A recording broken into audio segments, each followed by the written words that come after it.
Hey everyone, want to make a quick video today talking about isolation lifts, how to program them, and what you might be doing wrong. So really just a quick recap. I got 80% of my results focusing on the compound movements and improving those and getting better, doing more weight over time, doing more rep sets, all that sort. But 2-3 years back, I hit a huge wall. And the reason was I kept on banging against that wall like I was going to break through it one day when I was using the same process over and over again, trying to get a bigger bench press, trying to get a bigger squat, trying to get a bigger deadlift. And then something kind of snapped in me one day where I'm like, these movements I'm doing are not hitting the muscle groups I really want to target. I was bench pressing, but I really wanted bigger shoulders. I wanted bigger triceps, and bench press was mainly hitting my chest.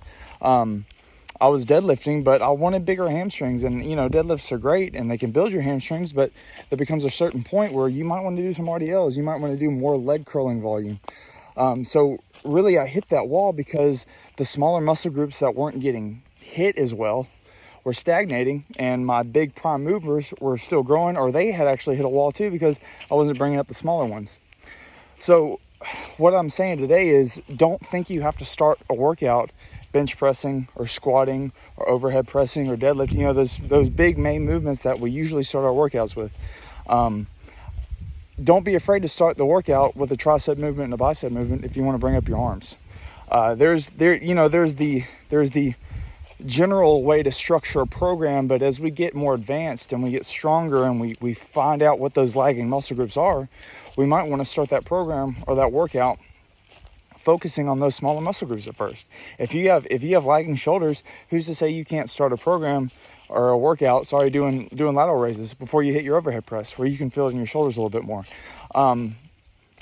The more the years go by, and the more I lift and the more I grow and get better at what I'm doing, the more I realize there's no right way. There's just the best way for an individual.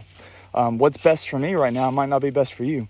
You might still be getting by on bench press, squat, deadlift, overhead press, all that sorts, and then just tacking on the isolations at the end.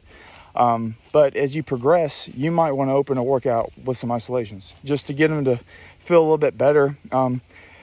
My triceps have never lagged behind because I have very long arms, so I'm getting a great tricep workout with my bench press, but my biceps lag big time because I was mainly doing back movements. I heard the philosophy, back in the day that chin-ups are enough for your biceps, and they're just not. They might be for some people, but they weren't for me. So it wasn't until I started throwing everything at my biceps that they started growing. I started doing my incline curls, started my hammer. I know there's a controversy about the incline curls, but they do grow your biceps. Whether they're a good movement or a bad movement, they are a movement that works your biceps. So I did my dumbbell curls, I did hammer curls, preacher curls, cable curls.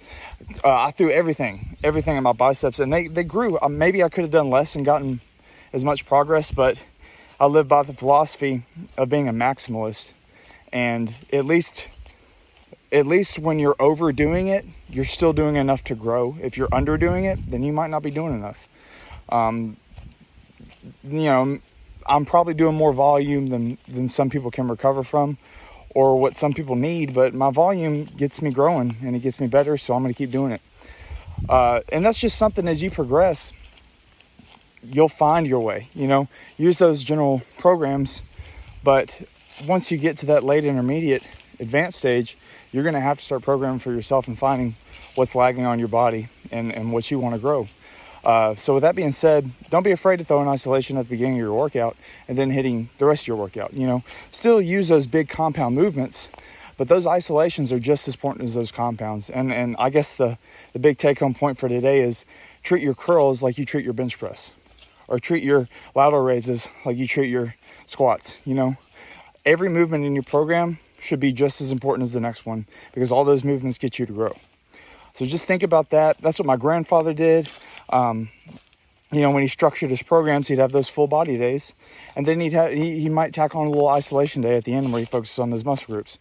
I, for one, run an upper lower. It's upper lower rest, upper lower. And on Saturday, I'll hit some extra isolation stuff. I'll open my workout with some arms and some shoulders, and finish with some calves and abs and forearms and stuff like that. All the smaller muscle groups I might not be able to get to.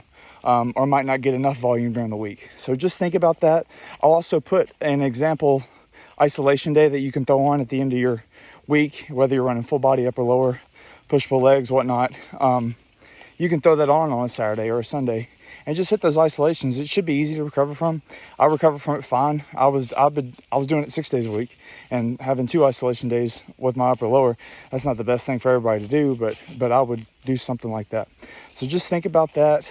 I'll drop a isolation day, like I said in the description, and I'll be dropping my full program. I'm not going to recommend anybody run my program, but I would like to show y'all just so you can get kind of a rough idea of how to generally program and how I program going forward. Just something to keep in mind. So thanks for watching, and I'll talk soon.